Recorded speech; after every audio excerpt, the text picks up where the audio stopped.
Welcome to the study Sudeep YouTube channel. ಇವತ್ತಿನ ವಿಡಿಯೋದಲ್ಲಿ ನಾವು ಸ್ಪರ್ಧಾ ವಿಜೇತ ಮ್ಯಾಗಜಿನ್ನ ಮುಂದಿನ ಭಾಗವನ್ನು ನೋಡೋಣ. ಮಾನವನನ್ನು ಚಂದ್ರನಲ್ಲಿ ಹೊತ್ತೊಯ್ಯುವ ಇಸ್ರೋದಿಂದ ಸಿದ್ಧವಾಗುತ್ತಿರುವ ನೂತನ ಮೆಗಾ ರಾಕೆಟ್ ಯಾವುದಪ್ಪ ಅಂತಂದರೆ ಸೂರ್ಯ. ಇದು ಮಾನವನನ್ನು ಚಂದ್ರನಲ್ಲಿಗೆ ಕಳಿಸಲು ನೆಕ್ಸ್ಟ್ ಜನರೇಷನ್ ಲಾಂಚಿಂಗ್ ವೆಹಿಕಲ್ ಸಿದ್ಧವಾಗುತ್ತಿದೆ. ಈ ಹೊಸ ಲಾಂಚಿಂಗ್ ವೆಹಿಕಲ್ಗೆ ಸೂರ್ಯ ಎಂದು ಹೆಸರಿಡಲಾಗಿದೆ ಅಂತ ಹೇಳ್ಬೋದು. ಏನಂತ ಸೂರ್ಯ ಅಂತ ಹೆಸರಿಟ್ಟಿದ್ದಾರೆ. ಇದು ವಿನ್ಯಾಸದ ಹಂತದಲ್ಲಿದೆ.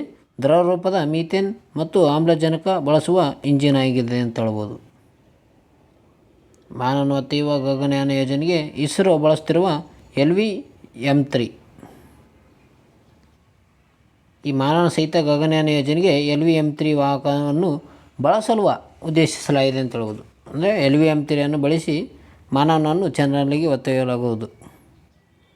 ಇದು ಅತಿ ಹೆಚ್ಚು ಪೇಲೋಡ್ಗಳನ್ನು ಹೊಂದಿರುವ ವಾಹಕವಾಗಿದೆ.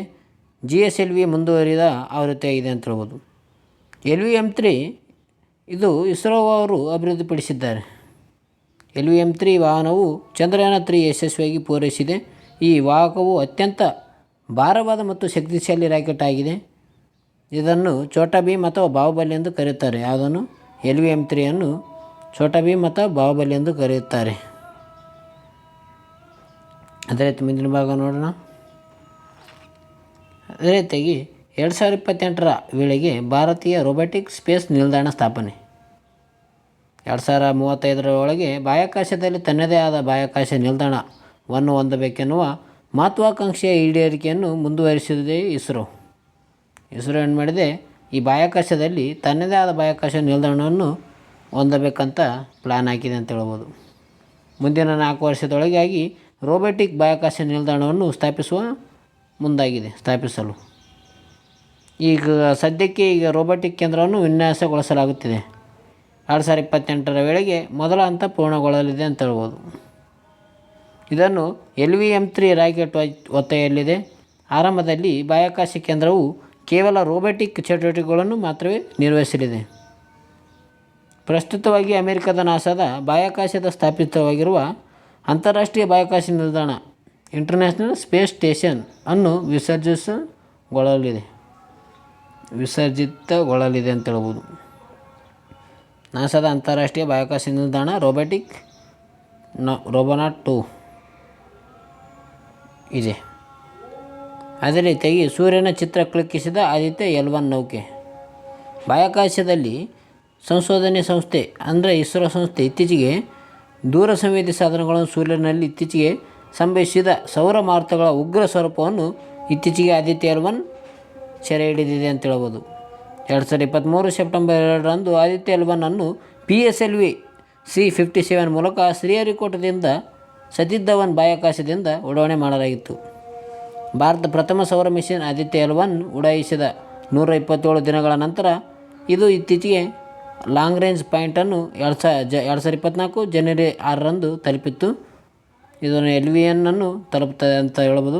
ಅದೇ ರೀತಿಯಾಗಿ LV-N ತಲುಪಿದ ಆದಿತ್ಯ L1 ಭೂಮಿಯಿಂದ ಸುಮಾರು 15 ಲಕ್ಷ ಕಿಲೋಮೀಟರ್ ದೂರದಲ್ಲಿರುವ L1 ಕಕ್ಷೆಯಿಂದ ಸೂರ್ಯನಲ್ಲಿ ನಿರಂತರವಾಗಿ ವೀಕ್ಷಿಸುತ್ತಿದೆ. ಇತ್ತೀಚೆಗೆ ಏನು ಮಾಡಿದೆ ಅಂದರೆ ಈ ಸೂರ್ಯನ ಫೋಟೋವನ್ನು ತೆಗೆದುಕೊಂಡಿದೆ, ಇಸ್ರೋಗೆ ಕಳಿಸಿದೆ ಅಂತ ಹೇಳ್ಬೋದು. ಯಾವುದು ಆದಿತ್ಯ L1.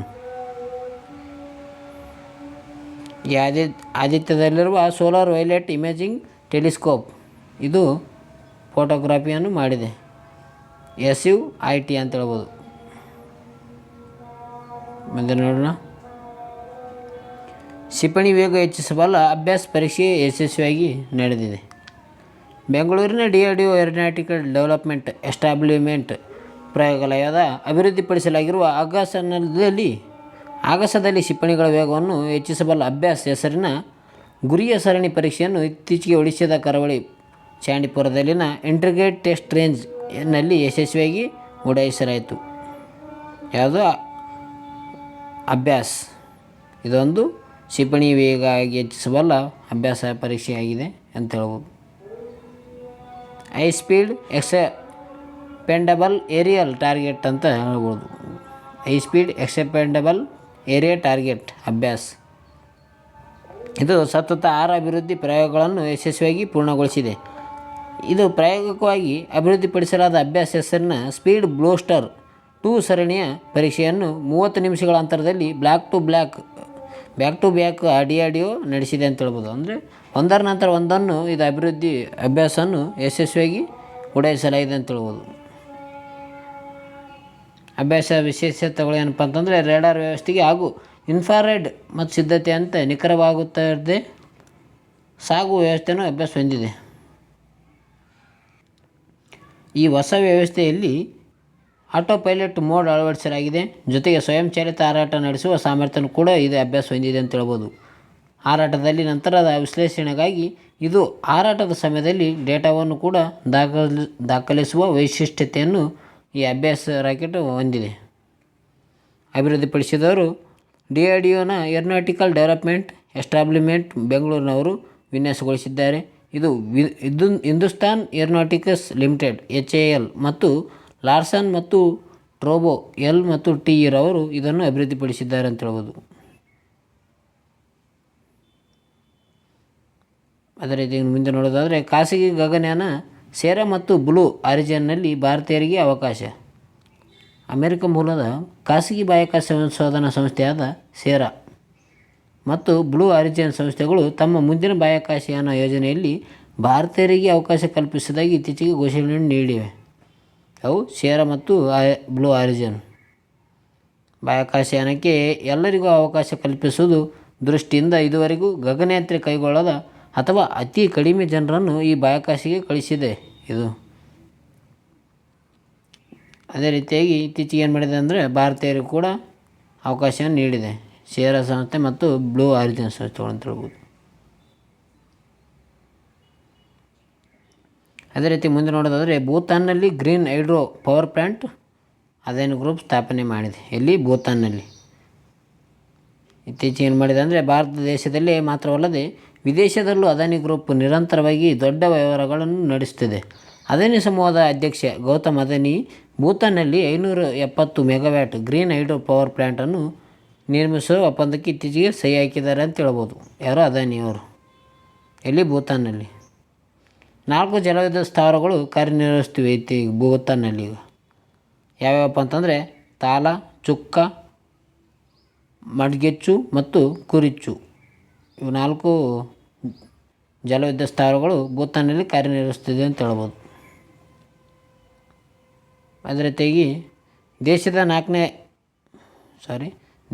4 ರಾಜ್ಯಗಳ ಮುಖ್ಯಮಂತ್ರಿಗಳ ಪ್ರಮಾಣ ವಚನ 2024ರಲ್ಲಿ ಜರುಗಿದ 18ನೇ ಲೋಕಸಭಾ ಚುನಾವಣೆಯೊಂದಿಗೆ 4 ರಾಜ್ಯಗಳಾದ ಒಡಿಶಾ, ಅರುಣಾಚಲ ಪ್ರದೇಶ, ಸಿಕ್ಕಿಂ ಮತ್ತು ಆಂಧ್ರ ಪ್ರದೇಶ ರಾಜ್ಯಗಳಿಗೆ ವಿಧಾನಸಭೆ ಚುನಾವಣೆ ನಡೆದವು. ಅಲ್ಲಿ ಗೆದ್ದ ಅಭ್ಯರ್ಥಿಗೆ ಇತ್ತೀಚೆಗೆ ಏನು ಮಾಡಿದೆ ಅಂದರೆ ಮುಖ್ಯಮಂತ್ರಿಗಳಿಗೆ ಪ್ರಮಾಣ ವಚನ ಬೋಧಿಸಿದ್ದಾರೆ. ಒಡಿಶಾದ ರಾಜ್ಯದ ಮುಖ್ಯಮಂತ್ರಿಯಾಗಿ ಯಾರಪ್ಪ ಅಂತಂದರೆ ಮೋಹನ್ ಚರಣ್ ಮಾಂಜಿ ಅವರು ಆಯ್ಕೆ ಗೆದ್ದಿದ್ದಾರೆ ಅಂತ ಹೇಳ್ಬೋದು ನಾವು. ಒಡಿಶಾ ರಾಜ್ಯದ 17ನೇ ವಿಧಾನಸಭೆಗೆ ಚುನಾವಣೆ ನಡೆಯಿತು. ಆ ಚುನಾವಣೆಯಲ್ಲಿ 147 ಸ್ಥಾನಗಳನ್ನು ಹೊಂದಿರುವ ಒಡಿಶಾ ವಿಧಾನಸಭೆ BJP ಪಕ್ಷ 78 ಸ್ಥಾನಗಳನ್ನು ಪಡೆದುಕೊಂಡು ಬಹುದೊಡ್ಡ ಪಕ್ಷವಾಗಿ ಹೊರಹೊಮ್ಮಿದೆ ಅಂತ ಹೇಳ್ಬೋದು. ಈ ಮೂಲಕ ಕರಾವಳಿ ರಾಜ್ಯದಲ್ಲಿ ಒಡಿಶಾದಲ್ಲಿ ಮೊದಲ ಬಾರಿಗೆ BJP ನೇತೃತ್ವ ಸರ್ಕಾರ ಅಸ್ತಿತ್ವಕ್ಕೆ ಬಂದಿದೆ. ಅಂದರೆ BJP ಮೊದಲ ಬಾರಿಗೆ ಈ ಒಡಿಶಾ ರಾಜ್ಯದಲ್ಲಿ ಗೆದ್ದಿದೆ ಅಂತ ಹೇಳ್ಬೋದು. ಈ ಒಡಿಶಾದ 15ನೇ ಮುಖ್ಯಮಂತ್ರಿಯಾಗಿ ಅಧಿಕಾರ ವಹಿಸಿಕೊಂಡಿದ್ದಾರೆ ಯಾರಪ್ಪ ಅಂತಂದರೆ ಮೋಹನ್ ಚರಣ್ ಮಾಂಜಿ ಅವರು. ಈ ಮೂಲಕ ಇವರು ಒಡಿಶಾದ ರಾಜ್ಯಕ್ಕೆ BJPಯ ಮೊದಲ ಮುಖ್ಯಮಂತ್ರಿಯಾಗಿದ್ದಾರೆ ಅಂತ ಹೇಳ್ಬೋದು. ಯಾರು? ಮೋಹನ್ ಚರಣ್ ಮಾಂಜಿ ಅವರು. 24 ವರ್ಷಗಳ ಕಾಲ ಒಡಿಶಾವನ್ನು ಆಳ್ವಿಕೆ ನಡೆಸಿದ ಬಿಜು ಜನತಾದಳ ಅಂದರೆ BJD ಪಕ್ಷದ ನವೀನ್ ಪಟ್ನಾಯಕ್ ಆಡಳಿತ ಅಂತ್ಯ ಆಗಿದೆ ಅಂತ ಹೇಳ್ಬೋದು. 24 ವರ್ಷ ಒಡಿಶಾ ಮುಖ್ಯಮಂತ್ರಿಯಾಗಿ ಆಳ್ವಿಕೆ ಮಾಡಿದ ನವೀನ್ ಪಟ್ನಾಯಕ್ ಅವರು. ಎಷ್ಟು? 24 ವರ್ಷಗಳು. ಇವರು ಬಿಜು ಜನತಾದಳದ ಮುಖಂಡ ಆಗಿದ್ದಾರೆ.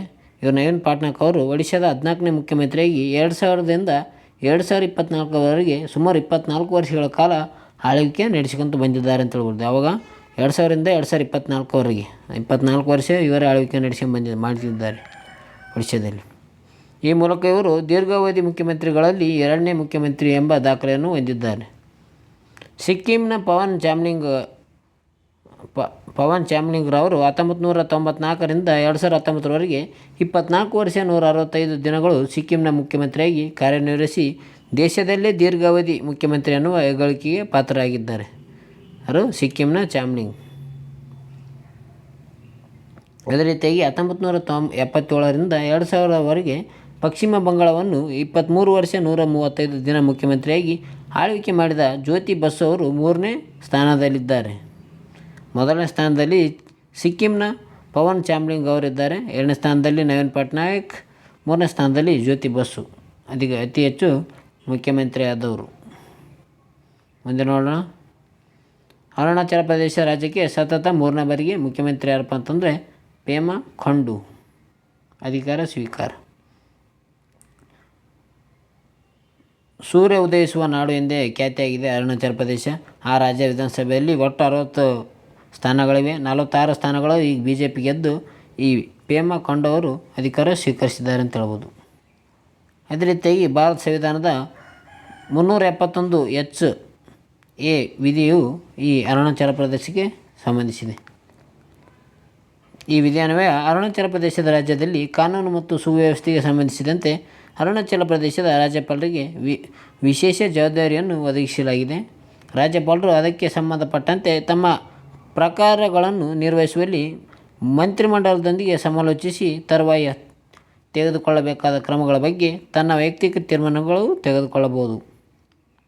ಅಂದರೆ ವಿವೇಚನಾಧಿಕಾರವನ್ನು ಹೊಂದಬಹುದು ಅಂತ ಹೇಳ್ಬೋದು.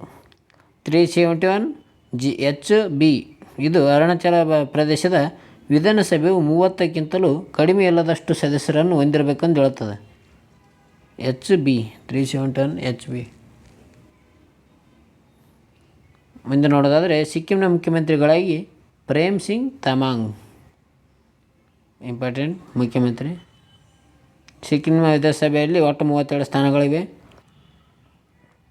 31 ಸ್ಥಾನಗಳು ಸಿಕ್ಕಿಂನ ಕ್ರಾಂತಿಕಾರಿ ಮೋರ್ಚಾ ಪಕ್ಷವು ಪಡೆಯುವ ಮೂಲಕ ಭರ್ಜರಿ ಜಯವನ್ನು ಸಾಧಿಸಿದೆ ಅಂತ ಹೇಳ್ಬೋದು. ಈಗ ಸಿಕ್ಕಿಂ ರಾಜ್ಯದ 11ನೇ ವಿಧಾನಸಭೆ ಚುನಾವಣೆ ನಡೆದಿದೆ. ಎಷ್ಟು? 11ನೇ ವಿಧಾನಸಭೆ.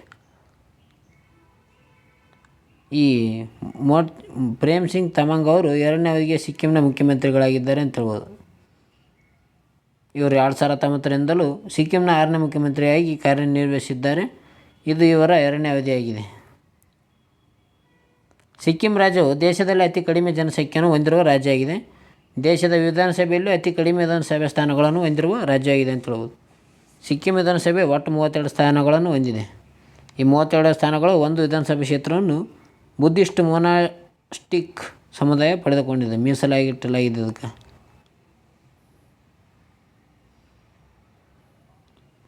ಅದೇ ರೀತಿಯಾಗಿ ಸಂವಿಧಾನದ 371(f) ವಿಧಿಯು ಈ ಸಿಕ್ಕಿಂ ರಾಜ್ಯಕ್ಕೆ ವಿಶೇಷ ಸ್ಥಾನಮಾನ ನೀಡಿದೆ ಅಂತ ಹೇಳ್ಬೋದು. 371(f) ಇದು ಸಿಕ್ಕಿಂ ರಾಜ್ಯಕ್ಕೆ ಸಂಬಂಧಿಸಿದೆ. 1973ರಲ್ಲಿ ಮಾಡಲಾದ 36ನೇ ಸಂವಿಧಾನಾತ್ಮಕ ತಿದ್ದುಪಡಿ ಕಾಯ್ದೆಯಲ್ಲಿ 371(f) ವಿಧಿಯನ್ನು ಸಂವಿಧಾನದ 21ನೇ ಭಾಗಕ್ಕೆ ಸೇರ್ಪಡೆ ಮಾಡಿ ಸಿಕ್ಕಿಂ ರಾಜ್ಯಕ್ಕೆ ವಿಶೇಷ ಸವಲತ್ತುಗಳನ್ನು ಒದಗಿಸಲಾಯಿತು. ಅವುಗಳೆಂದರೆ ಯಾವ್ಯಾವಪ್ಪ ಅಂತಂದರೆ, ಸಿಕ್ಕಿಂ ರಾಜ್ಯವು 30 ಮಂದಿಗಿಂತ ಕಡಿಮೆ ಇಲ್ಲದಷ್ಟು ಸದಸ್ಯರನ್ನು ಹೊಂದಿರಬೇಕು. ಎರಡನೇದಾಗಿ ಸಿಕ್ಕಿಂ ರಾಜ್ಯಕ್ಕೆ ಲೋಕಸಭೆಯಲ್ಲಿ 1 ಸ್ಥಾನ ನೀಡಲಾಗಿದೆ. ಅದೇ ರೀತಿಯಾಗಿ ಮೂರನೇದಾಗಿ ರಾಜ್ಯಪಾಲರು ಸಿಕ್ಕಿಂನಲ್ಲಿ ಶಾಂತಿ ಕಾಪಾಡಲು ಮತ್ತು ಸಿಕ್ಕಿಂ ಜನತೆ ಸಾಮಾಜಿಕವಾಗಿ ಆರ್ಥಿಕವಾಗಿ ಅಭಿವೃದ್ಧಿ ಸಾಧಿಸಲು ನ್ಯಾಯಯುತವಾದ ವ್ಯವಸ್ಥೆಯನ್ನು ಮಾಡಲು ವಿಶೇಷ ಜವಾಬ್ದಾರಿಯನ್ನು ಹೊಂದಿರಬೇಕು. 4ನೇದಾಗಿ ರಾಷ್ಟ್ರಪತಿಗಳು ಭಾರತದ ಒಕ್ಕೂಟದಲ್ಲಿ ಜಾರಿಯಲ್ಲಿರುವ ಯಾವುದೇ ಕಾನೂನನ್ನು ಷರತ್ತುಗಳೊಂದಿಗೆ ಮತ್ತು ಅಥವಾ ಮಾರ್ಪಾಡುಗಳೊಂದಿಗೆ ಸಿಕ್ಕಿಂ ವಿಸ್ತರಿಸಬಹುದು ಅಂತ ಈ 4 ವಿಶೇಷ ಸವಲತ್ತನ್ನು ಒದಗಿಸಲಾಗಿದೆ ಅಂತ ಹೇಳ್ಬೋದು. ಮುಂದೆ ನೋಡೋದಾದರೆ ಅದೇ ರೀತಿಯಾಗಿ ಆಂಧ್ರ ಪ್ರದೇಶ ಮುಖ್ಯಮಂತ್ರಿಯಾಗಿ ಚಂದ್ರಬಾಬು ರೆಡ್ಡಿ ಅವರು ಪ್ರಮಾಣವಚನ ಸ್ವೀಕರಿಸಿದ್ದಾರೆ. ಚಂದ್ರಬಾಬು ನಾಯ್ಡು ಆಂಧ್ರ ಪ್ರದೇಶದಲ್ಲಿ 175 ಸ್ಥಾನಗಳಿಗೆ ಚುನಾವಣೆ ಜರುಗಿತು. ಇದರಲ್ಲಿ 135 ಸ್ಥಾನಗಳನ್ನು ಮತ್ತು ಅದರ ಮಿತ್ರ ಪಕ್ಷವಾದ ಜನತಾ ಪಕ್ಷವು 21 ಸ್ಥಾನಗಳ ಪಡೆಯಿತು. ಬಹುಮತ ಪಡೆದ ತೆಲುಗುದೇಶಂ ಪಕ್ಷದ ನಾಯಕ ಆಗಿರುವ ಚಂದ್ರಬಾಬು ನಾಯ್ಡು ಅವರು ಆಂಧ್ರ ಪ್ರದೇಶ ಮುಖ್ಯಮಂತ್ರಿಯಾಗಿದ್ದಾರೆ. ಈ ಮೂಲಕ ಚಂದ್ರಬಾಬು ನಾಯ್ಡು ಅವರು 2ನೇ ಬಾರಿಗೆ ಆಂಧ್ರ ಪ್ರದೇಶ ಮುಖ್ಯಮಂತ್ರಿಗಳೇ ಅಧಿಕಾರ ಸ್ವೀಕರಿಸಿಕೊಂಡಿದ್ದಾರೆ ಅಂತ ಹೇಳ್ಬೋದು. ಅದೇ ರೀತಿಯಾಗಿ ಮೈತ್ರಿ ಪಕ್ಷವಾದ ಪವನ್ ಕಲ್ಯಾಣ್ ಇವರು 21 ಸ್ಥಾನಗಳಲ್ಲಿ ಸ್ಪರ್ಧಿಸಿ 21 ಸ್ಥಾನಗಳನ್ನು ಗೆದ್ದಿದ್ದಾರೆ. ಇವರು ಉಪಮುಖ್ಯಮಂತ್ರಿ ಆಗಿದ್ದಾರೆ ಅಂತ ಹೇಳ್ಬೋದು ಪವನ್ ಕಲ್ಯಾಣ್ ಅವರು. ಆಂಧ್ರ ಪ್ರದೇಶದ ಏಕೈಕ ರಾಜಧಾನಿ ಯಾವುದಪ್ಪ ಅಂತಂದರೆ ಅಮರಾವತಿ ಎಂದು ಘೋಷಣೆಯನ್ನು ಕೂಡ ಮಾಡಿದ್ದಾರೆ ಚಂದ್ರಬಾಬು ರೆಡ್ಡಿ ಅವರು. ಆಂಧ್ರ ಪ್ರದೇಶಕ್ಕೆ ಏಕೈಕ ರಾಜಧಾನಿ ಅಮರಾವತಿ. ಇದು ಚಂದ್ರಬಾಬು ನಾಯ್ಡು ಅವರ ನಿರ್ಧಾರ ಅಂತ ಹೇಳುವುದು. 2014 ಜೂನ್ 2ರಂದು ಆಂಧ್ರ ಪ್ರದೇಶದಿಂದ ವಿಭಜನೆಗೊಂಡ ತೆಲಂಗಾಣ ಎಂಬ ಪ್ರತ್ಯೇಕ ರಾಜ್ಯ ರಚನೆ ಆಯಿತು. ಇದರೊಂದಿಗೆ ಹೈದರಾಬಾದ್ ಕೂಡ ತೆಲಂಗಾಣದ ಪಾಲಾಯಿತು. ವಿಭಜನೆಗೊಂಡ ಆಂಧ್ರ ಪ್ರದೇಶದ ಮೊದಲ ಮುಖ್ಯಮಂತ್ರಿಯಾಗಿ ಚಂದ್ರಬಾಬು ನಾಯ್ಡು ತೆಲಂಗಾಣದಲ್ಲಿರುವ ಹೈದರಾಬಾದ್ನಿಂದ ಆಡಳಿತ ನಡೆಸಲು ಇಚ್ಛಿಸದೆ ಅಮರಾವತಿಯ ವೆಲಗಡಿಪುರಂನಲ್ಲಿ ರಾಜ್ಯ ಕಾರ್ಯಾಲಯದ ಕಟ್ಟಡ ನಿರ್ಮಿಸಿ ವಿಧಾನಸಭೆಯನ್ನು ಮಾಡಿದರು. ಇವರು ಯಾರು? ಚಂದ್ರಬಾಬು ನಾಯ್ಡು ಅವರು. ಈಗೇನಾದ ಅಂದರೆ ಇತ್ತೀಚೆಗೆ ಏನು ಮಾಡಿದ್ದಾರೆ ಅಂದರೆ ಆಂಧ್ರ ಪ್ರದೇಶದ ಏಕೈಕ ರಾಜಧಾನಿ ಅಮರಾವತಿ ಇರಲಿ ಅಂತ ಹೇಳಿದ್ದಾರೆ. ಆಂಧ್ರ ಪ್ರದೇಶದಲ್ಲಿ ಈಗ 3 ರಾಜಧಾನಿಗಳು ಇದ್ದವು, ಒಂದೇ ರಾಜಧಾನಿ ಇರಲ್ಲ ಅಂತ ಚಂದ್ರಬಾಬು ನಾಯ್ಡು ಅವರು ಹೇಳಿದ್ದಾರೆ ಅಂತ ಹೇಳ್ಬೋದು. ಜೊತೆಗೆ ಶಂಕುಸ್ಥಾಪನೆಯನ್ನು ಕೂಡ ಆಂಧ್ರ ಪ್ರದೇಶದ ಗುಂಟೂರು ಜಿಲ್ಲೆಯಲ್ಲಿ ಮಾಡಿದ್ದಾರೆ ಅಂತ ಹೇಳ್ಬೋದು. ಇದ್ರ ಬಗ್ಗೆ ನೋಡಿಕೊಳ್ಳಿ, ಪಾಸ್ ಮಾಡ್ಕೊಂಡು ಮುಂದೆ ನೋಡೋಣ. 3 ರಾಜಧಾನಿಗಳನ್ನು ಸೃಷ್ಟಿಸಿದ ಜಗನ್ಮೋಹನ್ ರೆಡ್ಡಿ ನೇತೃತ್ವ ಸರ್ಕಾರ. 3 ರಾಜಧಾನಿಗಳಿದ್ದು ಆಂಧ್ರ ಪ್ರದೇಶಕ್ಕೆ, ಈಗ 1 ರಾಜಧಾನಿ ಇರಲಂತ ಚಂದ್ರಬಾಬು ನಾಯ್ಡು ಅವರು ಹೇಳಿದ್ದಾರೆ. ಜಗನ್ಮೋಹನ್ ರೆಡ್ಡಿ ಸರ್ಕಾರವು ರಾಜ್ಯ ಸರ್ಕಾರ ಆಂಧ್ರ ಪ್ರದೇಶದ ವಿಕೇಂದ್ರೀಕರಣ ಮತ್ತು ಎಲ್ಲ ಪ್ರದೇಶಗಳ ಅಂತರ್ಗತ ಅಭಿವೃದ್ಧಿ ಕಾಯ್ದೆ 2020 ಅಂಗೀಕರಿಸಿ ಇದರ ಪ್ರಕಾರ ಅಮರಾವತಿ, ವಿಶಾಖಪಟ್ಟಣ ಮತ್ತು ಕರ್ನೂಲುಗಳನ್ನು ರಾಜಧಾನಿಗಳೆಂದು 2020 ಆಗಸ್ಟ್ 1ರಂದು ಘೋಷಿಸಿದ್ದರು. ಯಾವಾಗ? ಅಮರಾವತಿ, ವಿಶಾಖಪಟ್ಟಣ, ಕರ್ನೂಲು ಈ 3 ರಾಜಧಾನಿಗಳೆಂದು 2020 ಆಗಸ್ಟ್ 1ಕ್ಕೆ ಘೋಷಣೆ ಮಾಡಿದರು. ಆಂಧ್ರದಲ್ಲಿ 3 ರಾಜಧಾನಿಗಳನ್ನು ಸೃಷ್ಟಿಸುವ ಮೂಲಕ 3 ರಾಜಧಾನಿಗಳನ್ನು ಜಗನ್ಮೋಹನ್ ರೆಡ್ಡಿ ಸರ್ಕಾರವು ಸೃಷ್ಟಿಸಿತು. ಈ ಮೂಲಕ ಆಂಧ್ರ ಪ್ರದೇಶವು 3 ಕ್ಯಾಪಿಟಲ್ ಹೊಂದಿದ ದೇಶದ ಮೊದಲ ರಾಜ್ಯ ಎಂಬ ಹೆಗ್ಗಳಿಕೆಗೆ ಪಾತ್ರವಾಗಿದೆ.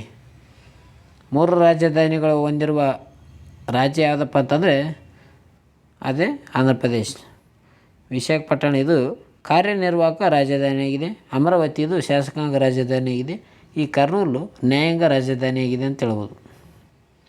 1953ರಲ್ಲಿ ಭಾಷೆ ಆಧಾರದ ಮೇಲೆ ಆಂಧ್ರ ಪ್ರದೇಶದ ರಾಜ್ಯ ರಚನೆ ಆದಾಗ ಕರ್ನೂಲು ರಾಜಧಾನಿಯಾಗಿತ್ತು. ಯಾವಾಗ?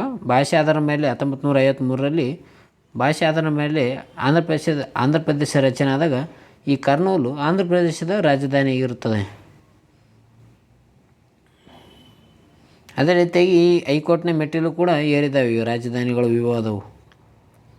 ಈ ಮತ್ತೆ ಅಮರಾವತಿ ಆಂಧ್ರ ಪ್ರದೇಶದ ರಾಜಧಾನಿ ಎಂದು ಇತ್ತೀಚೆಗೆ ಚಂದ್ರಬಾಬು ನಾಯ್ಡು ಅವರು ಸರ್ಕಾರವು ತನ್ನ ಕನಸಿನ ರಾಜಧಾನಿಯಾದ ಅಮರಾವತಿಯನ್ನು ಅಧಿಕೃತವಾಗಿ ರಾಜಧಾನಿಯಾಗಿ ಘೋಷಿಸಿದೆ ಎಂದು ಹೇಳಬಹುದು ನಾವು. ಚಂದ್ರಬಾಬು ನಾಯ್ಡು ಅವರ ಕನಸಿನ ರಾಜಧಾನಿ ಅಮರಾವತಿಯ ವೈಶಿಷ್ಟ್ಯತೆಗಳನ್ನು ಇದ್ದಾವೆ. ಏನಪ್ಪ ಅಂತಂದರೆ 9 ಥೀಮ್ ಸಿಟಿಗಳಾಗಿರ್ಬೋದು, 27 ಟೌನ್ಶಿಪ್ಗಳು, 217 ಚದರ ಕಿಲೋಮೀಟರ್ ವ್ಯಾಪ್ತಿಯನ್ನು ಹೊಂದಿದೆ. 600 ಕಿಲೋಮೀಟರ್ ಉದ್ದದ ಹೆದ್ದಾರಿಯನ್ನು ಜಾಲನ್ನು ಕೂಡ ಹೊಂದಿದೆ. ಹಲವಾರು ರೀತಿಯ ವೈಶಿಷ್ಟ್ಯತೆಗಳನ್ನು ಅಮರಾವತಿ ಹೊಂದಿದೆ. ಆದ ಕಾರಣ ಇದು ಅಮರಾವತಿಯನ್ನು ರಾಜಧಾನಿಯಾಗಿ ಘೋಷಣೆ ಮಾಡಿದ್ದಾರೆ ಅಂತ ಹೇಳ್ಬೋದು. ಅದೇ ರೀತಿಯಾಗಿ ಅಮರಾವತಿಯಲ್ಲಿ ನಿರ್ಮಾಣವಾಗುತ್ತಿರುವ 9 ಥೀಮ್ ಸಿಟಿಗಳು ನಿರ್ಮಾಣ ಮಾಡ್ತಾ ಇದ್ದಾರೆ ಅಮರಾವತಿಯಲ್ಲಿ. ಯಾವುದಂದರೆ government city, justice city, finance city, knowledge city, electronic city, health city, sports city, media city ಮತ್ತು ಟೂರಿಸಂ ಸಿಟಿ. ಒಟ್ಟು 9 ಥೀಮ್ ಸಿಟಿಗಳು ನಡೀತಾ ಇದ್ದವು, ರಚನೆ ಆಗ್ತಾಯಿದ್ದವು ಅಂತ ಹೇಳ್ಬೋದು. ಈ ಅಮರಾವತಿಯನ್ನೇ ಆಯ್ಕೆ ಮಾಡಲು ಕಾರಣ ಏನಪ್ಪ ಅಂತಂದ್ರೆ ಇಲ್ಲಿ ವಿಜಯವಾಡ ಮತ್ತು ಗುಂಟೂರು ಎಂಬ ನಗರಗಳ ಮಧ್ಯೆ ಈ ಅಮರಾವತಿ ಕಂಡು ಬರ್ತದೆ ಅಂತ ಹೇಳ್ಬೋದು ನಾವು. ಅದೇ ರೀತಿಯಾಗಿ ಅಮರೇಶ್ವರ ಮಂದಿರದಿಂದ ಈ ಅಮರಾವತಿ ಎಂಬ ಹೆಸರು ಬಂದಿದೆ. 2ನೇ ಶತಮಾನದಲ್ಲಿ ಶಿವನ ಮತ್ತು ಭವ್ಯ ದೇವಾಲಯ ಇಲ್ಲಿ ನಿರ್ಮಾಣಗೊಂಡಿದೆ ಎಂದು ಹೇಳಬಹುದು. ಅಲ್ಲದೆ ಅಮರಾವತಿ ಶಾತವಾಹನರ ಮತ್ತು ಪಲ್ಲವರ ರಾಜಧಾನಿಯಾಗಿರ್ತದೆ. ಮೌರ್ಯ ಸಾಮ್ರಾಜ್ಯದ ಸಾಮ್ರಾಟ ಅಶೋಕನ ಕಾಲದಲ್ಲಿ ಇಲ್ಲಿ ಸ್ತೂಪ ಮತ್ತು ಮಠಗಳ ನಿರ್ಮಾಣವಾಗಿವೆ. ಅಮರಾವತಿ ಸ್ತೂಪವು ದಕ್ಷಿಣ ಭಾರತದ ಅತಿ ದೊಡ್ಡ ಸ್ತೂಪವಾಗಿದೆ. ಅದು ಅಮರಾವತಿ ಸ್ತೂಪ. ಎರಡು ನಗರಗಳ ಮಧ್ಯೆ ಇರುವುದರಿಂದ ಈ ಅಮರಾವತಿ ರಾಜಧಾನಿ ಆದರೆ ಇಡೀ ಪ್ರದೇಶದ ಅಭಿವೃದ್ಧಿ ಸಾಧ್ಯವಾಗಲಿದೆ ಎಂದು ಈ ಸರ್ಕಾರ ಉದ್ದೇಶಿಸಿದೆ ಅಂತ ಹೇಳ್ಬೋದು ಅಮರಾವತಿಯನ್ನು. ಒಂದು ರಾಜ್ಯ ಹಲವು ರಾಜಧಾನಿಗಳ ಇತಿಮಿತಿಗಳು. ಒಂದು ರಾಜ್ಯ ಹಲವು ರಾಜಧಾನಿ ಕಲ್ಪನೆ ಅನೇಕ ಇತಿಮಿತಿಗಳನ್ನು ಕೂಡ ಹೊಂದಿದೆ. ಅಂದರೆ ಇದರ ಅನುಕೂಲಗಳು ಇದರ ಅನಾನುಕೂಲಗಳನ್ನು ಕೊಟ್ಟಿದ್ದಾರೆ, ನೋಡಿಕೊಳ್ಳಿ ಪಾಸ್ ಮಾಡಿಕೊಂಡು.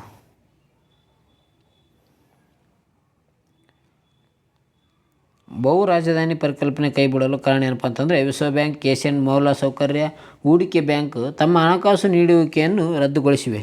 ಅರಣ್ಯ ನಾಶ ಆಗಿರ್ಬೋದು, ಜೀವ ವೈವಿಧ್ಯತೆಯ ನಷ್ಟಗಳನ್ನು ಪರಿಗಣಿಸಿ ಒಂದು ರಾಜ್ಯ ಹಲವು ರಾಜಧಾನಿ ಪರಿಕಲ್ಪನೆಯನ್ನು ಕೈಬಿಡಲಾಗಿದೆ ಅಂತ ಹೇಳ್ಬೋದು. ಈ ವಿಶ್ವ ಬ್ಯಾಂಕ್ ಮತ್ತು ಏಷ್ಯನ್ ಡೆವಲಪ್ ಮೂಲಸೌಕರ್ಯ ಬ್ಯಾಂಕ್ ಅವಕರಿಂದ.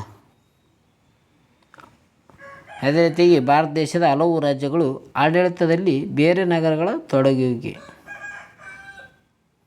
ತೊಡಗಿಸುವಿಕೆ ಅಂದರೆ ಎರಡು ನಗರಗಳಲ್ಲಿ ಶಾಸಕಾಂಗ ಸಭೆಗಳು ಇರ್ಬೋದು. ಅಂದರೆ ಒಂದು ರಾಜ್ಯದಲ್ಲಿ ಎರಡು ಶಾಸಕಾಂಗವನ್ನು ಹೊಂದುತ್ತಾರೆ. ನಮ್ಮ ಕರ್ನಾಟಕದಲ್ಲಿ ಬೆಂಗಳೂರಿನಲ್ಲಿ ಮತ್ತು ಬೆಳಗಾವಿಯಲ್ಲಿ ಎರಡು ರೀತಿಯಲ್ಲಿ ಆಡಳಿತದಲ್ಲಿ ನಡೆಸ್ತಾವೆ ಅಂತ ಹೇಳ್ಬೋದು.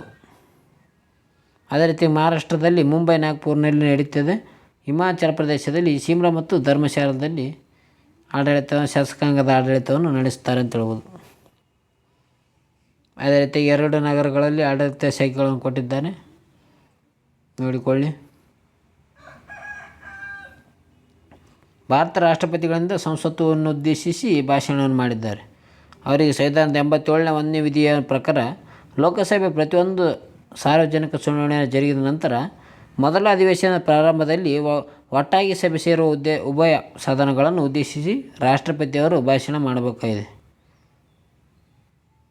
ಈ ಹಿನ್ನೆಲೆಯಲ್ಲಿ ಭಾರತ ರಾಷ್ಟ್ರಪತಿಗಳಾದ ದ್ರೌಪದಿ ಮುರ್ಮು ಅವರು ಸಂಸತ್ತಿನ ಉಭಯ ಸದನದ ಜಂಟಿ ಅಧಿವೇಶನವನ್ನು ಉದ್ದೇಶಿಸಿ ಭಾಷಣ ಮಾಡಿದರು. ಜೂನ್ 27ರಂದು ರಾಷ್ಟ್ರಪತಿಯವರ ಭಾಷಣ ಪ್ರಮುಖ ಅಂಶಗಳನ್ನು ಹೊಂದಿದೆ. ಇದು 18ನೇ ಲೋಕಸಭೆಗೆ ನೂತನ ಚುನಾಯಿತರಾದ ಎಲ್ಲ ಸದಸ್ಯರಿಗೆ ರಾಷ್ಟ್ರಪತಿಗಳು ದ್ರೌಪದಿ ಮುರ್ಮುರವರು ಅಭಿನಂದನೆ ಸಲ್ಲಿಸಿದರಂತ ಹೇಳ್ಬೋದು. ಅದೇ ರೀತಿಯಾಗಿ ಕಾಶ್ಮೀರ ಚುನಾವಣೆ ಬಗ್ಗೆ ಕೂಡ ಪ್ರಶಂಸೆ ಹೇಳಿದ್ದಾರೆ. ಅಂದರೆ ಜಮ್ಮು ಕಾಶ್ಮೀರದಲ್ಲಿ ಪ್ರತಿಭಟನೆ ಮುಷ್ಕರದಿಂದ ಮತದಾನ ಕಡಿಮೆಯಾಗುತ್ತಿತ್ತು. ಆದರೆ ಹಲವು ದಶಕಗಳ ನಂತರ ಕಾಶ್ಮೀರ ಕಣಿವೆಯಲ್ಲಿ ದಾಖಲೆ ಪ್ರಮಾಣದ ಮತದಾನವಾಗಿರುವ ಬಗ್ಗೆ ರಾಷ್ಟ್ರಪತಿಗಳು ಕೂಡ ಪ್ರಶಂಸಿಸಿದ್ದಾರೆ. ಅದೇ ರೀತಿಯಾಗಿ ಮನೆಯಲ್ಲಿಯೇ ಮತದಾನ ಬಗ್ಗೆ ಕೂಡ ಪ್ರಶಂಸಿಸಿದ್ದಾರೆ. ಅಂದರೆ 85 ವಯಸ್ಸಿಗಿಂತ ಜಾಸ್ತಿ ಆದವರಿಗೆ 40%ಕ್ಕಿಂತ ಹೆಚ್ಚು ಅಂಗವೈಕಲ್ಯತೆ ಹೊಂದಿರುವ ವಿಕಲಚೇತನರಿಗೆ ಮತದಾನ ದಿನದಂದು ಚಟುವಟಿಕೆಯನ್ನು ವರದಿ ಮಾಡುವ ಮಾಧ್ಯಮದಾರರಿಗೆ ಮತ್ತು ಆರೋಗ್ಯ, ರೈಲ್ವೆ ಅಂತ ಅಗತ್ಯ ಸೇವೆಗಳ ಕಾರ್ಮಿಕರಿಗೆ ಮನೆಯಲ್ಲೇ ಮತದಾನ ಮಾಡಲು ಅವಕಾಶ ಕೂಡ ಕಲ್ಪಿಸಲಾಗಿತ್ತು. ಇದನ್ನು ರಾಷ್ಟ್ರಪತಿಗಳು ಕೂಡ ಹೊಗಳಿದ್ದಾರೆ ಅಂತ ಹೇಳ್ಬೋದು. ಅದೇ ರೀತಿಗೆ ಸತತ 3ನೇ ಬಾರಿಗೆ ಅವರು ಮೋದಿ ಸರ್ಕಾರ ಅಧಿಕಾರ ಹಿಡಿದದ್ದು ಕೂಡ ಹೇಳಿದ್ದಾರೆ.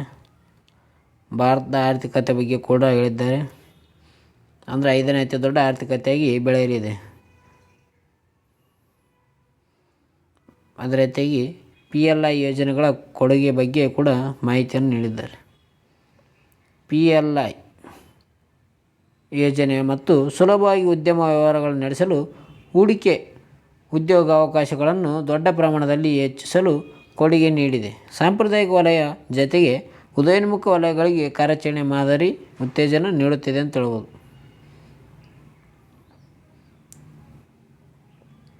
ಈ 18ನೇ ಲೋಕಸಭೆ ಹಲವು ಐತಿಹಾಸಿಕ ಕ್ಷಣಗಳನ್ನು ಕೂಡ ಪ್ರಸ್ತಾಪ ಮಾಡಿದ್ದಾರೆ ಅಂತ ಹೇಳ್ಬೋದು. ಈ ಲೋಕಸಭೆ ಅಮೃತ ಕಾಲದ ಆರಂಭಿಕ ವರ್ಷಗಳಲ್ಲಿ ರಚನೆಯಾಗಿದೆ. ಈ ಲೋಕಸಭೆಯು ಭಾರತದ ಸಂವಿಧಾನವನ್ನು ಅಂಗೀಕರಿಸಿದ 75ನೇ ವರ್ಷಕ್ಕೆ ಸಾಕ್ಷಿಯಾಗಲಿದೆ ಅಂತ ಹೇಳ್ಬೋದು. ಅದೇ ರೀತಿಯಾಗಿ ಗ್ರಾಮೀಣ ಆರ್ಥಿಕತೆ ಬಗ್ಗೆ ಕೂಡ ರಾಷ್ಟ್ರಪತಿಯವರು ಹೇಳಿದ್ದಾರೆ ಅಂತ ಹೇಳ್ಬೋದು. ಫೋಟೋ ಹೊಡೆದು ಟೆಲಿಗ್ರಾಮಲ್ಲಿ ಹಾಕ್ತೀನಿ, ನೋಡಿಕೊಳ್ಳಿವು.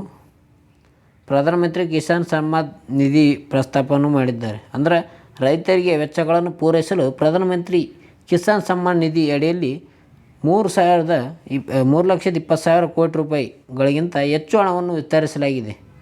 ಯಾವುದೋ ಈ ಪ್ರಧಾನಮಂತ್ರಿ ಕಿಸಾನ್ ಸಮ್ಮಾನ್ ಯೋಜನೆ ಅದಕ್ಕೆ ಸಂಬಂಧಿಸಿದಂತೆ ರೈತರಿಗೆ ವೆಚ್ಚಗಳನ್ನು ಪೂರೈಸಲು ಈ ಪ್ರಧಾನಮಂತ್ರಿ ಕಿಸಾನ್ ಸಮ್ಮಾನ್ ಯೋಜನೆ ಸಂಬಂಧಿಸಿದೆ ಅಂತ ಹೇಳ್ಬೋದು. ಅದೇ ರೀತಿಯಾಗಿ 2023 ಸಿರಿಧಾನ್ಯ ವರ್ಷ ಎಂದು ಆಚರಣೆಯನ್ನು ಕೂಡ ಮಾಡಲಾಗಿತ್ತು. ಭಾರತದ ಕಾರ್ಯಕ್ರಮದ ಭಾಗವಾಗಿ ಇಡೀ ವಿಶ್ವವೇ 2023 ಸಿರಿಧಾನ್ಯಗಳ ಅಂತಾರಾಷ್ಟ್ರೀಯ ವರ್ಷ ಎಂದು ಆಚರಿಸುತ್ತೆ ಅಂತ ಹೇಳ್ಬೋದು. ಅದೇ ರೀತಿಯಾಗಿ ಅಂತಾರಾಷ್ಟ್ರೀಯ ಯೋಗ ಆಚರಣೆ ಕೂಡ ನಡೆದಿತ್ತು. ವಿಶ್ವದಾದ್ಯಂತ ಜಾಗತಿಕ ಕಾರ್ಯಕ್ರಮವನ್ನಾಗಿ ಆಚರಿಸುತ್ತಿದೆ. ಅದನ್ನು ಯೋಗ ಮತ್ತು ಆಯುಷ್ಯ ಉತ್ತೇಜಿಸುವ ಮೂಲಕ ಭಾರತ ಆರೋಗ್ಯಕರ ಜಗತ್ತನ್ನು ರೂಪಿಸಲು ಸಹಾಯ ಮಾಡುತ್ತದೆ ಅಂತ ಹೇಳ್ಬೋದು. ಅದೇ ರೀತಿಯಾಗಿ ನವೀಕರಿಸಬಹುದಾದ ಇಂಧನ ಬಗ್ಗೆ ಕೂಡ ಮಾತಾಡಿದರು. ನವೀಕರಿಸಬಹುದಾದ ಇಂಧನ ಸಾಮರ್ಥ್ಯವನ್ನು ಮತ್ತಷ್ಟು ಹೆಚ್ಚಿಸಿದೆ. ಹವಾಮಾನ ಸಂಬಂಧಿತ ಗುರಿಗಳು ನಿಗದಿತ ಸಮಯಕ್ಕಿಂತ ಮುಂಚಿತವಾಗಿಯೇ ಸಾಧಿಸುತ್ತಿದ್ದೇವೆ. ನಿವ್ವಳ ಶೂನ್ಯ ಇಂಗಾಲ ನೆಟ್ ಜೀರೋ ಗುರಿ ಸಾಧಿಸಲು ಭಾರತ ಮಾಡುತ್ತಿರುವ ಪ್ರಯತ್ನ ಸ್ಫೂರ್ತಿಯಾಗಿದೆ ಅಂತ ಹೇಳ್ಬೋದು. ಈ ಮೆಟ್ರೋ ರೈಲ್ ಬಗ್ಗೆ ಕೂಡ ಪ್ರಸ್ತಾಪ ಮಾಡಿದ್ದಾರೆ. ಮೂಲಭೂತ ಅಭಿವೃದ್ಧಿಗಳ ಬಗ್ಗೆ ಕೂಡ ಪ್ರಸ್ತಾಪ ಮಾಡಿದ್ದಾರೆ ಅಂತ ಹೇಳ್ಬೋದು. ರೈಲ್ವೆ ಬಗ್ಗೆ ಕೂಡ ಪ್ರಸ್ತಾಪ ಮಾಡಿದ್ದಾರೆ ರಾಷ್ಟ್ರಪತಿಯವರು. ಅಹಮದಾಬಾದ್ ಮತ್ತು ಮುಂಬೈ ನಡುವಿನ ಹೈಸ್ಪೀಡ್ ರೈಲ್ವೆ ಮತ್ತು ವ್ಯವಸ್ಥೆ ಜಾಲದ ಕೆಲಸವು ತ್ವರಿತ ಗತಿಯಲ್ಲಿ ಪ್ರಗತಿಯಲ್ಲಿದೆ ಅಂತ ಹೇಳಿದ್ದಾರೆ. ಈ ಅಂತಾರಾಷ್ಟ್ರೀಯ ಸೌರ ಒಕ್ಕೂಟ ಬಗ್ಗೆ ನೋಡೋಣ. ಇಂಟರ್ನ್ಯಾಷನಲ್ ಸೋಲಾರ್ ಅಲಯನ್ಸ್ ಇದು ಸೌರಶಕ್ತಿಯ ಬೆಳಕಿಗೆ ಸಂಬಂಧಿಸಿದಂತೆ ಭಾರತದ ಕಾರ್ಯಕ್ರಮವಾದ ಅಂತಾರಾಷ್ಟ್ರೀಯ ಸೌರ ಒಕ್ಕೂಟ ಕಾರ್ಯಕ್ರಮಕ್ಕೆ ದಾಖಲೆ ಸಂಖ್ಯೆಯಲ್ಲಿ ದೇಶದ ಸೇರ್ಪಡೆಗೊಂಡಿದೆ ಮತ್ತು ಸಂಬಂಧ ಹೊಂದಿದೆ ಅಂತ ಹೇಳ್ಬೋದು. ಭವಿಷ್ಯವು ಹರಿತ ಯುಗ ಮತ್ತು ಹಸಿರು ಯುಗ ಆಗಲಿದೆ. ಈ ನಿಟ್ಟಿನಲ್ಲಿ ಸರ್ಕಾರ ಅಗತ್ಯ ಕ್ರಮ ಕೈಗೊಳ್ಳಲಿದೆ. ಹಸಿರು ವಲಯದಲ್ಲಿ ಹೂಡಿಕೆಯನ್ನು ಹೆಚ್ಚಿಸಲಾಗಿದ್ದು ಇದು ಹಸಿರು ಉದ್ಯೋಗಗಳ ಹೆಚ್ಚಳಕ್ಕೆ ಕಾರಣವಾಗಿದೆ ಅಂತ ಹೇಳ್ಬೋದು. ಅದೇ ರೀತಿಯಾಗಿ ಈಶಾನ್ಯ ಪ್ರದೇಶಗಳ ಕೂಡ ಅಭಿವೃದ್ಧಿಯನ್ನು ಮಾಡಬೇಕೆಂದು ಪ್ರಸ್ತಾಪನೆ ನಡೆದಿತ್ತು ಅಂತ ಹೇಳ್ಬೋದು. ಅಸ್ಸಾಂ 27,000 ಕೋಟಿ ರೂಪಾಯಿ ವೆಚ್ಚದಲ್ಲಿ ಸೆಮಿಕಂಡಕ್ಟರ್ ಘಟಕ ಸ್ಥಾಪಿಸಲಾಗುತ್ತಿದೆ. ಇದರ ಬಗ್ಗೆ ಕೂಡ ಮಾತನ್ನು ಆಡಿದ್ದಾರೆ ಅಂತ ಹೇಳ್ಬೋದು ರಾಷ್ಟ್ರಪತಿಯವರು. ಅದೇ ರೀತಿಯಾಗಿ ಈ ಸಶಸ್ತ್ರ ಪಡೆಗಳ ಕಾಯ್ದೆ ಹಿಂಪಡೆತ ಬಗ್ಗೆ ಕೂಡ ಪ್ರಸ್ತಾಪನೆ ಮಾಡಿದ್ದಾರೆ. ಈಶಾನ್ಯ ಭಾಗದಲ್ಲಿ ತೊಂದರೆಗೊಳಗಾದ ಪ್ರದೇಶಗಳಿಂದ ಸಶಸ್ತ್ರ ಪಡೆಗಳ ವಿಶೇಷ ರಕ್ಷಣಾ ಕಾಯ್ದೆ ಅಫ್ಮಾ ಅಂತ ಹೇಳ್ಬೋದು. ಈ ಹಿಂತೆಗೆದುಕೊಳ್ಳುವಿಕೆಯ ವಿಷಯದ ಬಗ್ಗೆ ಮಾತುಕತೆ ನಡೆದಿದೆ. ಇಂಧನ ಕ್ಷೇತ್ರದ ಬಗ್ಗೆ ಆಗಿರ್ಬೋದು, ಮಹಿಳಾ ಸಬಲೀಕರಣದ ಬಗ್ಗೆ ಪ್ರಸ್ತಾಪನೆ ಕೂಡ ಮಾಡಲಾಗಿದೆ. ದೇಶದ ಮಹಿಳೆಯರ ಲೋಕಸಭೆ ಮತ್ತು ವಿಧಾನಸಭೆಗಳಲ್ಲಿ ಸಹಕಾರಿಯಾಗಿ 33% ಸ್ಥಾನವನ್ನು ಮಹಿಳೆಯರಿಗೆ ಮೀಸಲಿಡಲು ಭಾರತ ಸಂವಿಧಾನದ 106ನೇ ಸಂವಿಧಾನಾತ್ಮಕ ತಿದ್ದುಪಡಿ ಮಾಡಿ ಈ ರಾಷ್ಟ್ರಪತಿ ಅಂಕಿತ ಪಡೆದಿದ್ದಾರೆ ಅಂತ ಹೇಳ್ಬೋದು. ಎಷ್ಟು 33% ಮಹಿಳೆಯರಿಗೆ ಸಂಬಂಧಪಟ್ಟಿದೆ. 33%. ನಮೋ ಡ್ರೋನ್ ದೀದಿ ಯೋಜನೆ ಕೂಡ ನೋಡಲಾಗಿದೆ. ಪ್ರಧಾನಮಂತ್ರಿ ಆವಾಸ್ ಯೋಜನೆಯಡಿ ಬಹುಪಾಲು ಮಹಿಳಾ ಫಲಾನುಭವಿಗಳಿಗೆ ಮನೆ ಹಂಚಿಕೆ. 10 ವರ್ಷಗಳಲ್ಲಿ ಪ್ರಧಾನಮಂತ್ರಿ ಆವಾಸ್ ಯೋಜನೆಯಡಿಯಲ್ಲಿ 4 ಕೋಟಿ ಮನೆಗಳಲ್ಲಿ ಬಹುಪಾಲು ಮಹಿಳಾ ಫಲಾನುಭವಿಗಳಿಗೆ ಹಂಚಿಕೆ ಮಾಡಲಾಗಿದೆ. ಸರ್ಕಾರದ 3ನೇ ಅವಧಿಯ ಪ್ರಾರಂಭದಲ್ಲಿ 3 ಕೋಟಿ ಹೊಸ ಮನೆಗಳು ನಿರ್ಮಾಣಕ್ಕೆ ಅನುಮೋದನೆ ನೀಡಲಾಗಿದೆ ಅಂತ ಹೇಳ್ಬೋದು. ಇದರಲ್ಲಿ ಹೆಚ್ಚಿನ ಮನೆಗಳನ್ನು ಮಹಿಳಾ ಫಲಾನುಭವಿಗಳಿಗೆ ನೀಡಲಾಗಿದೆ. ಅದೇ ರೀತಿಯಾಗಿ ಸುಕನ್ಯಾ ಸಮೃದ್ಧಿ ಯೋಜನೆ ಆಗಿರ್ಬೋದು. ಇದು ಸುಕನ್ಯಾ ಸಮೃದ್ಧಿ ಯೋಜನೆಯಡಿ ಹೆಣ್ಣು ಮಕ್ಕಳಿಗೆ ಅವರ ಬ್ಯಾಂಕ್ ಠೇವಣಿಗಳ ಮೇಲೆ ಹೆಚ್ಚಿನ ಬಡ್ಡಿ ದರ ಒದಗಿಸಲಾಗುತ್ತಿದೆ ಅಂತ. ಅದೇ ರೀತಿಯಾಗಿ ಪ್ರಧಾನಮಂತ್ರಿ ಸೂರ್ಯಘರ್ ಮುಫ್ತಿ ಬಿಜಿಲಿ ಯೋಜನೆ ಇದೇನಪ್ಪ ಅಂತಂದ್ರೆ ಇದು ಕೇಂದ್ರ ಸರ್ಕಾರ ವಿದ್ಯುತ್ ಬಿಲ್ ಶೂನ್ಯ ಇಳಿಸುವ ಮತ್ತು ವಿದ್ಯುತ್ ಮಾರಾಟದ ಮೂಲಕ ಆದಾಯ ಗಳಿಸುವ ಯೋಜನೆಯಾಗಿದೆ. ಪ್ರಧಾನಮಂತ್ರಿ ಸೂರ್ಯಘರ್ ಮುಫ್ತ್ ಬಿಜಿಲಿ ಯೋಜನೆಯನ್ನು ಜಾರಿಗೆ ತರಲಾಗಿದೆ. ಈ ಯೋಜನೆಯಡಿ ಮನೆಗಳ ಮೇಲ್ಛಾವಣಿಯಲ್ಲಿ ಸೌರ ಫಲಕಗಳನ್ನು ಅಳವಡಿಸಲಾಗುತ್ತದೆ. ಈ ಕೇಂದ್ರ ಸರ್ಕಾರವು ಪ್ರತಿ ಕುಟುಂಬಗಳಿಗೆ 78,000 ರೂಪಾಯಿಗಳು ನೆರವು ನೀಡುತ್ತಿದೆ. ಈ ಯೋಜನೆಯಡಿಯಲ್ಲಿ ಈಗಾಗಲೇ 1 ಕೋಟಿಗೂ ಹೆಚ್ಚು ಕುಟುಂಬಗಳು ಅತಿ ಕಡಿಮೆ ಅವಧಿಯಲ್ಲಿ ನೋಂದಣಿಯಾಗಿವೆ. ಮೇಲ್ಛಾವಣಿ ಸೋಲಾರ್ ಅಳವಡಿಸಿದ ಮನೆಗಳ ವಿದ್ಯುತ್ ಬಿಲ್ ಶೂನ್ಯವಾಗುತ್ತದೆ ಅಂತ ಹೇಳ್ಬೋದು.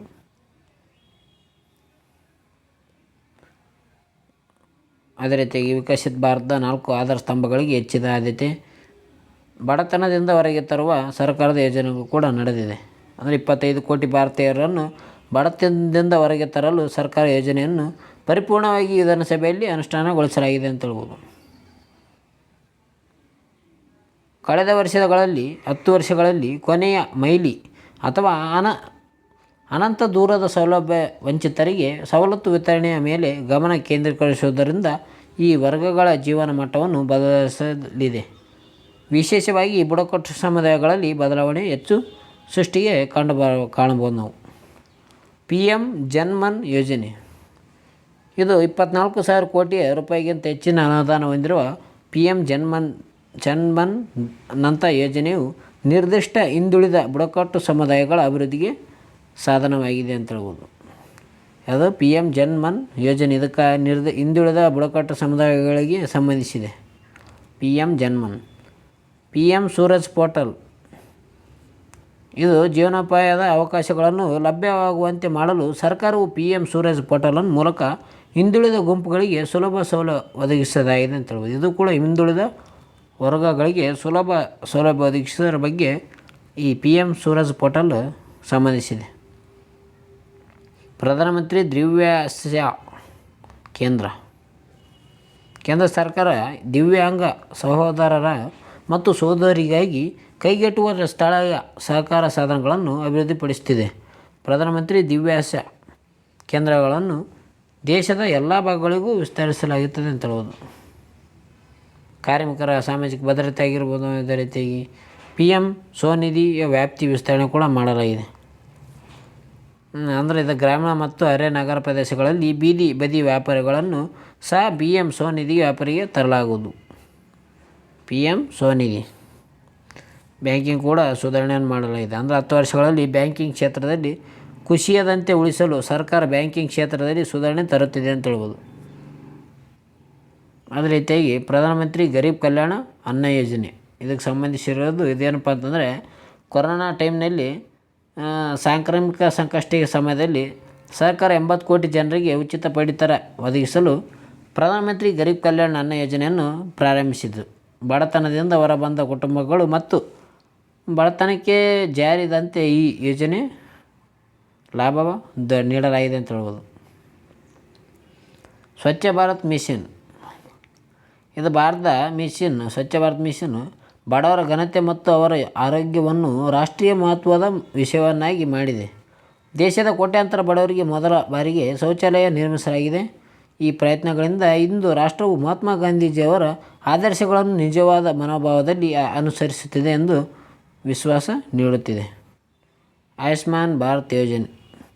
ಈ ಆಯುಷ್ಮಾನ್ ಭಾರತ್ ಯೋಜನೆಯಡಿಯಲ್ಲಿ 55 ಕೋಟಿ ಫಲಾನುಭವಿಗಳಿಗೆ ಉಚಿತ ಆರೋಗ್ಯ ಸೇವೆಗಳನ್ನು ಕೂಡ ನೀಡಲಾಗಿದೆ. ಆಯುಷ್ಮಾನ್ ಭಾರತ ಯೋಜನೆ ಸಂಬಂಧಿಸಿರುವುದು ಉಚಿತ ಆರೋಗ್ಯ ಸೇವೆಗಳು. ಸಾರ್ವಜನಿಕ ವಲಯದ ಬ್ಯಾಂಕ್ಗಳ ಬಗ್ಗೆ ಕೂಡ ಪ್ರಸ್ತಾಪನೆ ಮಾಡಲಾಯಿತು. ಸಾರ್ವಜನಿಕ ವಲಯದ ಬ್ಯಾಂಕ್ಗಳು ಇಂದು ಸದೃಢ ಮತ್ತು ಲಾಭದಾಯಕವಾಗಿವೆ. ಸಾರ್ವಜನಿಕ ವಲಯದ ಬ್ಯಾಂಕ್ಗಳ ಲಾಭವು 2023-24ರಲ್ಲಿ 1.4 ಲಕ್ಷ ಕೋಟಿ ರೂಪಾಯಿ ದಾಟಿದೆ ಅಂತ ಹೇಳ್ಬೋದು. ಇದು ಕಳೆದ ವರ್ಷಕ್ಕಿಂತ 35% ಹೆಚ್ಚಾಗಿದೆ ಅಂತ ಹೇಳ್ಬೋದು. ಅದೇ ರೀತಿಯಾಗಿ GST ಕೂಡ ಸಂಗ್ರಹಣೆ ನಡೆದಿದೆ. GST ಭಾರತದ ಆರ್ಥಿಕತೆಯನ್ನು ಔಪಚಾರಿಕಗೊಳಿಸುವ ಮಾಧ್ಯಮ ಆಗಿದೆ. ಇದು ವ್ಯಾಪಾರವನ್ನು ಮೊದಲಿಗಿಂತ ಸುಲಭಗೊಳಿಸಲು ಸಹಾಯ ಮಾಡುತ್ತದೆ. ಜೊತೆಗೆ ಇದು ಮೊದಲ ಬಾರಿಗೆ 2024ರ ಏಪ್ರಿಲ್ ತಿಂಗಳಿನಲ್ಲಿ ಈ GST ಸಂಗ್ರಹ 2 ಲಕ್ಷ ಕೋಟಿ ರೂಪಾಯಿ ದಾಟಿತ್ತು. ಇದರಿಂದ ರಾಜ್ಯಗಳು ಆರ್ಥಿಕವಾಗಿ ಬಲಗೊಂಡಿದ್ದವು ಅಂತ ಹೇಳ್ಬೋದು, ಬಲಿಷ್ಠವಾಗಿದ್ದವು. ಅದೇ ರೀತಿಯಾಗಿ 70 ವರ್ಷ ಮೇಲ್ಪಟ್ಟ ಎಲ್ಲ ವೃದ್ಧರಿಗೆ ಆಯುಷ್ಮಾನ್ ಭಾರತ್ ಯೋಜನೆಯಡಿಯಲ್ಲಿ ಉಚಿತ ಚಿಕಿತ್ಸೆಯನ್ನು ನೀಡಲಾಗುತ್ತಿದೆ. ಅಂದರೆ 70 ವರ್ಷ ಮೇಲ್ಪಟ್ಟ ವೃದ್ಧರಿಗೆ ಈ ಆಯುಷ್ಮಾನ್ ಭಾರತದ ವಿದೇಶದಲ್ಲೇ ಅಂದರೆ ವಿಶ್ವದಲ್ಲೇ ಇದು ಅತಿ ದೊಡ್ಡ ಸರ್ಕಾರಿ ಹಣದ ಆರೋಗ್ಯ ವಿಮೆ ಯೋಜನೆ ಇದೆ ಅಂತ ಹೇಳ್ಬೋದು. ಯಾವುದು ಆಯುಷ್ಮಾನ್ ಭಾರತ್ ಯೋಜನೆ. ಇದು ಉಚಿತ ಚಿಕಿತ್ಸೆ ಆಗಿದೆ ಅಂತ ಹೇಳ್ಬೋದು. 12 ಕೋಟಿ ಕುಟುಂಬಗಳಿಗೆ ಪ್ರತಿ ವರ್ಷಕ್ಕೆ ತಲಾ 5 ಲಕ್ಷ ರೂಪಾಯಿಯಂತೆ ಆರೋಗ್ಯ ರಕ್ಷಣೆ ಒದಗಿಸುವ ಯೋಜನೆಯನ್ನು ಇದು ಹೊಂದಿದೆ. ಇದು ಆಯುಷ್ಮಾನ್ ಭಾರತ್. ಅದೇ ರೀತಿಯಾಗಿ ರಕ್ಷಣಾ ಕ್ಷೇತ್ರದಲ್ಲಿ ಕೂಡ ಪ್ರಗತಿಯಲ್ಲಿ ನಡೆದಿದೆ. ಅದೇ ರೀತಿಯಾಗಿ ಫಿಲಿಪೈನ್ಸ್ನಲ್ಲಿ ಬ್ರಹ್ಮೋಸ್ ಕ್ಷಿಪಣಿ ರಫ್ತು ಅಂದರೆ ಫಿಲಿಪೈನ್ ದೇಶಕ್ಕೆ ನಮ್ಮ ಭಾರತದಿಂದ ರಷ್ಯಾ ಮತ್ತು ಭಾರತ ದೇಶಗಳು ಎರಡು ಜಂಟಿಯಾಗಿ ಅಭಿವೃದ್ಧಿಪಡಿಸಿರುವ ಬ್ರಹ್ಮೋಸ್ ಕ್ಷಿಪಣಿಯನ್ನು ಫಿಲಿಪೈನ್ ದೇಶಕ್ಕೆ ಮಾರಾಟವನ್ನು ಮಾಡಿದ್ದೇವೆ ಅಂತ ಹೇಳ್ಬೋದು. ಅದೇ ರೀತಿಯಾಗಿ ಸ್ಟಾರ್ಟಪ್ಗಳಿಗೆ ಕೂಡ ಉತ್ತೇಜನ ನೀಡುತ್ತಿದೆ. ಅಂದರೆ ಯುವಕರಲ್ಲಿ ಸ್ಟಾರ್ಟಪ್ ಉತ್ತೇಜನ ನೀಡುವ ಮೂಲಕ ಸರ್ಕಾರವು ಸ್ವಾವಲಂಬಿ ರಕ್ಷಣೆ ಕ್ಷೇತ್ರಕ್ಕೆ ಬಲವಾದ ಅಡಿಪಾಯನ್ನು ಹಾಕುತ್ತಿದೆ ಅಂತ ಹೇಳ್ಬೋದು. ದೇಶದಲ್ಲಿ 2 ರಕ್ಷಣಾ ಕಾರಿಡಾರ್ಗಳು. ಉತ್ತರ ಪ್ರದೇಶ ಮತ್ತು ತಮಿಳುನಾಡಿನಲ್ಲಿ 2 ರಕ್ಷಣಾ ಕಾರಿಡಾರ್ಗಳನ್ನು ಅಭಿವೃದ್ಧಿಪಡಿಸುತ್ತಿದೆ.